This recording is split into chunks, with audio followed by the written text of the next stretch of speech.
Hey, Nick, how you doing? I'm good. Josh, how are you? Doing well, thanks. I'll ask you for some injury updates.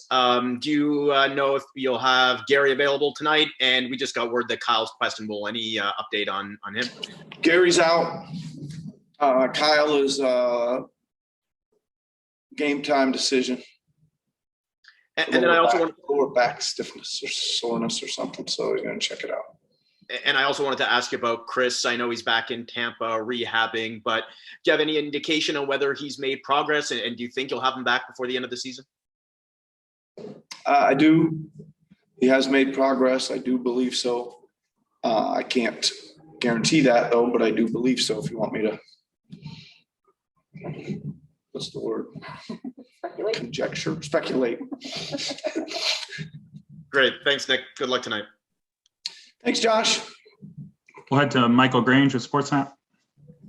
Hey, Nick. I'm going to ask you to speculate a little more. I think the Clippers are the only team of the so-called top-tier contenders you guys haven't played. You've seen a couple of them, of course, up close just the last week or so. Do the Clippers? How would you handicap if you were to handicap? Among these contenders, and what do you see as the Clippers' strengths? Maybe be the safer way. Yeah, well, I can't handicap much till I see them. I think. I mean, obviously, I've seen them play a lot, and I think they're very good. They're right to me up there. I think maybe Michael after the game, or certainly in a week, I'll have a better indication of how to handicap them. But I have a hard time believing they're not as good as anybody in the West. I was just talking to Ty, and he was saying, like, when these Cleveland teams, he was always able to kind of position them into the playoffs and then kind of build from there because they usually were assured.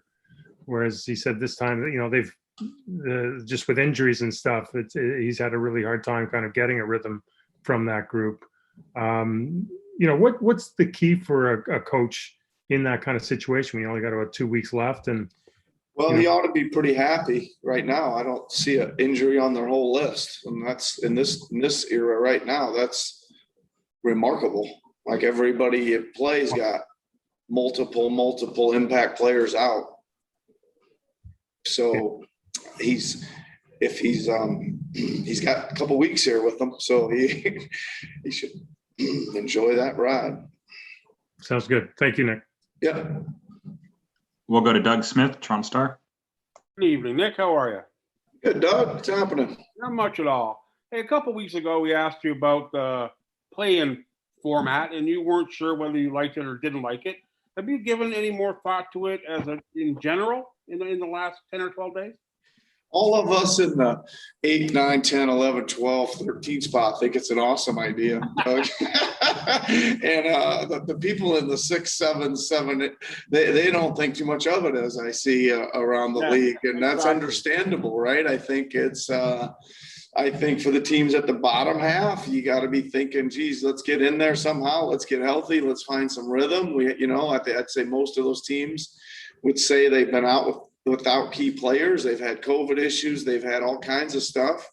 And I think obviously the teams in the 7th spot especially would say, we earned it. What do we got to keep playing for when we earn 7, And I think they certainly have a case for that. I don't know, Doug, I think it's kept a lot of teams going and fighting. I think it's interesting to talk about who's going to be in it. Both the top and the bottom, the 7, 8 and the 10, 11. I think both of that keeps a lot of teams interested in fighting in the middle. But let's see how it plays out once the thing plays out. I think that'll give us our real indication of what we think of it. I guess one thing it probably does is forces more teams to play more important games later in the year. Like, teams in 12, 13 might be resting guys a lot more without the dangle of 10, 11 being a possible playoff spot. Are you seeing that or feeling that? You see that? Well, I think, Doug, too, the interesting part about it, I don't know, you're probably familiar with the relegation. Yeah. Promotion and relegation. And that keeps, that's one of the most interesting things in the world. You got those top teams fighting for top 6 so they qualify for Europe, right? You got the bottom half of the table fighting like heck to stay in the Premier League to keep their place in the league and their television money and things like that. And man, there's games of relevance all through every weekend in that league, right? For a lot of different reasons. So yeah, there's a lot more games of relative importance now late in the year than there would be. I think I agree with you. Like I say, I think that I don't know. I think that probably in town here, the Lakers put a lot into that game last night to get them out of 6th, 7th, and up to 5th. Right? That maybe they didn't, start to have more meaning for them. Like, I don't know. I'm just, I don't worry too much about what other teams are doing, but I think as you're asking me the question, there's battles going on at 5, 6, 7. There's battles going on at 9, 10, 11, 12, so there's some things happening. Thanks very much, Nick. Good luck tonight. Thanks, Doug. We'll head next to Cameron with LA News Observer. Hey, Nick. Good evening. Hi, Cameron. Let's continue on this process of speculation, sir. Okay. Are you for regulation? Relegation. Relegation? Are you for it? I mean, I think it's awesome, but I don't see how it yet equates to our league, right? I really think it's one of the most interesting things in sports over there. So. Am I a fan of it? Yeah. Am I for it? I guess in their league, I'm for it. I don't know if I'm for it in our league. Okay. I don't know. On a serious note, man, obviously this year has been unlike any other. Even for you guys having to kind of relocate, if you will. No other team has done that. What have you learned about your team in this relocation process? And over the course of the season, what have you learned about that team, about your squad that you wasn't quite aware of before? I don't know, Cameron. I think that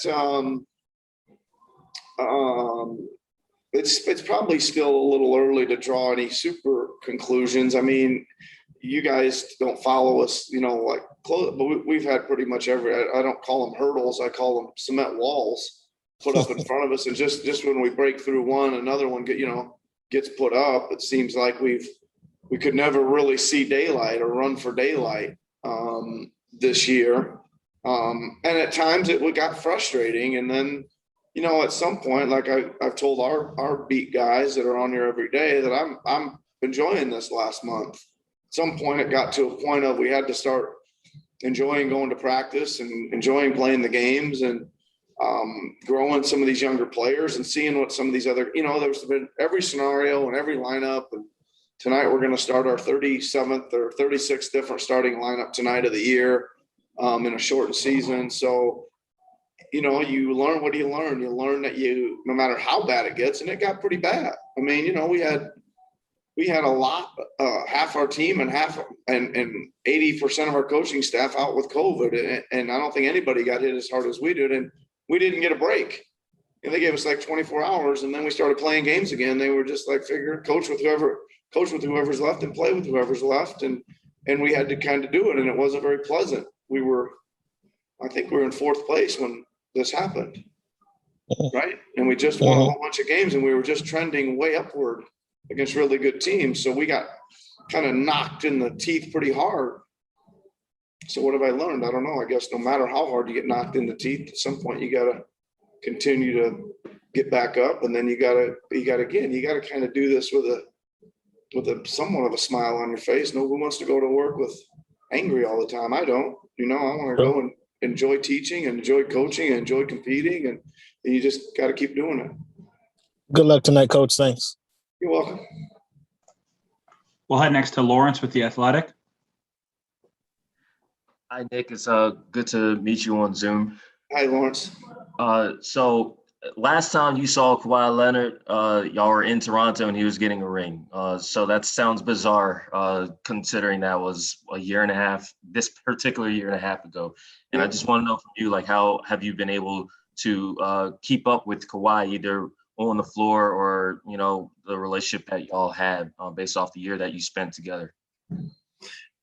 Well, you know, I think that, you know, Kawhi and I got a pretty level mutual respect for each other, a level of it. And, you know, Coach Castleberry, who's really close with Kawhi, and I as well, got another level of respect. We communicate quite a bit, just, you know, in general about how they're doing and et cetera. And usually when I reach out, it's to both of them at the same time about something. And you know, so we're in a small little group deal there. But I mean, obviously I watch the games, and I again have tremendous respect for him and what Coach Lou's done and this team. I started off this press conference, I think they're as good as anybody, that's for sure. Okay, we'll head to Ohm with ESPN next. Hey, Nick. I wanted to ask you about Kawhi too. In your year together with him, you guys pushed all the right buttons in that playoff run. I'm wondering, what did you learn about Kawhi in that playoff run that you just didn't know about him in the regular season, that you could only learn about him in the playoffs? And what did you learn about maybe what he wanted and needed from his head coach come playoff time? Well, what did I learn? I mean, you learn a lot about all your guys when you go through a run like that, right? They all, it's a journey for all of them. And for Kawhi in particular, I don't know. I learned that he really had a good gauge of who he was and what he could do. I mean, the things I remember are really going through game plans and coverages and matchups and timing of when he would go guard the best player, parts of the game when he wouldn't, when he would go back in. I mean, there was so many little things. I mean, I just kind of always remember, you know, that fourth quarter when he'd be out and you'd say, you know, hey, it's about time to roll. And he'd say, I need another minute and a half or something like that. And I would say, I'd kind of look up and say, all right, I hope this minute and a half, I hope we're still here. And he'd take that minute and a half, and it'd be down to about 6.5 to go in the game. And he'd go out there and make every offensive rebound. And I mean, this guy wouldn't score, and he'd score and get key rebounds at the defense. I mean, he kind of knew that he had about 6.5 minutes of great play left, and that's what you'd usually get. So I guess that's one thing I learned about him. Thank you. You're welcome. We'll wrap with Aaron from SI.com. Hey, Nick. I won't get your Super League thoughts tonight. I feel like we've probably done enough soccer talk. Don't get me in trouble with the Super League, man. I wanted to ask you about OG, and how concerning is this thing? It seems like it's been lingering. I assume it's the same thing that he's been dealing with. And has there been talk about shutting him down and letting him sort of rest out? No talk about shutting him down. I think, Aaron, we want him to play, and we want him to get as many minutes and reps as he can handle. Again, it is a little concerning. I mean, and I think probably, Aaron, we're being a little bit cautious because we don't want it to turn into a 6-week thing or an 8-week thing, right? And as part of it, like, I mean, I talked with Alex McKechnie yesterday, and that's kind of his concern. And I said, listen, we can't let it turn into a 6 or 8 week, because he needs whatever time to continue this upward development process. And that's, you know, that includes the off season, right? He's really locked in and geared in right now on his game, and we don't want to set back there. Thanks, Nick. You're welcome, everybody. Thanks, Aaron.